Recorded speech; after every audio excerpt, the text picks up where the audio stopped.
They say the first step is the hardest. I beg to differ. Compared to all the others after, it's the easiest one in the damn world. My story consists of 10 steps. You might not think it's a lot, but once I tell you what those steps are, you'd understand my plight. The first step, typically called 10, is the start of it all.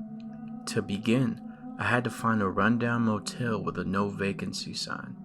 I would then go in and ask if room number 10 was available. I tried 5 different motels before finally finding the right one. Once I accepted that room key, there was no turning back. I sealed the deal and would either end in my failure or her coming back. Room 10 was as crappy as the rest of the place. At first, the key wouldn't turn in the knob, and I had to wrestle the door open. The room was moldy, and I mean that mold was literally across every surface. There were gaping holes in the wall, where small black insects scuttled in and out of. The light in the bathroom flickered quickly, hurting my eyes. I could start the step at any time, but once I took my place in that corner, there was no leaving until 10 hours were up. Step 10 is often referred to as the Blair Witch Trial. What one has to do is stand in the corner of the motel room, doesn't matter which, and face it for a solid 10 hours without turning around or leaving the room. This step is normally where people falter and is used to rule out the weak-willed. I could sit or stand, but no matter what, I had to face that corner. I decided the best course of action was to pull up the musty lounge chair and use it to rest my legs when they felt weak. I set my watch to go off in 10 hours, then faced the corner. I wasn't sure exactly what would happen, just that no matter what, I couldn't turn around. For the first 3 hours, there wasn't much. I could occasionally hear movement behind me, and quiet, ghostly whispers. Then I could feel breath on my neck, and fingers caressing my back and arms. They would happen suddenly, and I fought the urge to brush them away or look back. I was afraid of what I felt if I made contact with their hands. Then they became more aggressive. The whispers turned to shouts, and the pokes turned to jabs and pinches. They pulled at my hair and clothes, trying to yank me hard enough to turn me around. They screamed in my ears and spat on my cheeks. To keep myself from losing my composure, I started to picture her. The crevices of her dimples, the aqua blue of her eyes, and the little tiny flecks of gold that swam in them.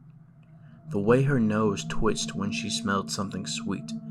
I kept the image of her in the front of my mind and tuned out the things beating my body. At hour 6, I started to smell smoke. I had been sitting in the chair, about to fall off into the dangers of sleep, when the scent snapped me awake. From the view of my corner, I could see bright orange light flickering on the wall all around me.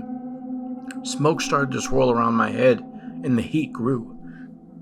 In my startled state, I had almost turned and fled from the room, but the memory of what I was quickly froze me in my tracks. I covered my nose and mouth the best I could, and tried to keep from inhaling too much of the smoke.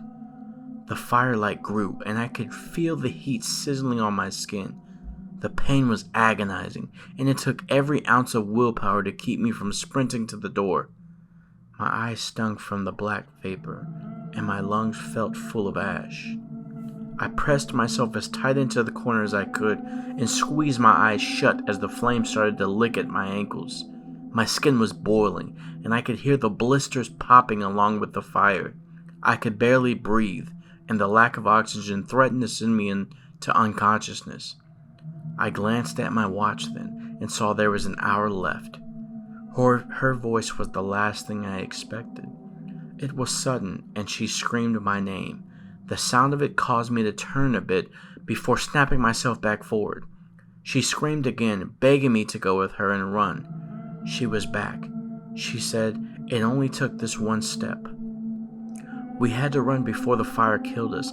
I could feel her hands tugging at my cringe and singed shirt, trying to pry me from the corner. I shook my head and pictured her face even harder. This wasn't her.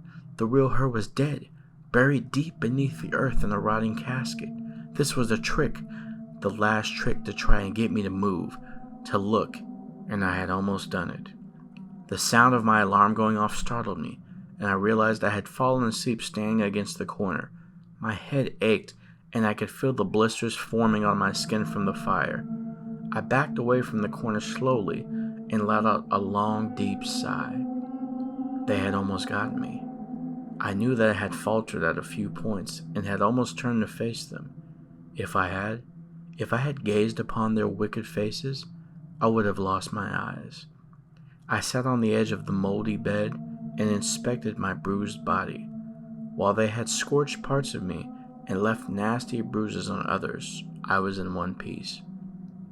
I placed my hand on the bed beside me and felt something hard and smooth. Picking it up, I turned it over in my hands a few times. It was a large red metal key. It was warm to the touch, and on its handle were the words, "Step 10 complete." I placed it in my pocket and left the dingy motel room. 1 step down, 9 more to go, and I had a feeling the rest would be far,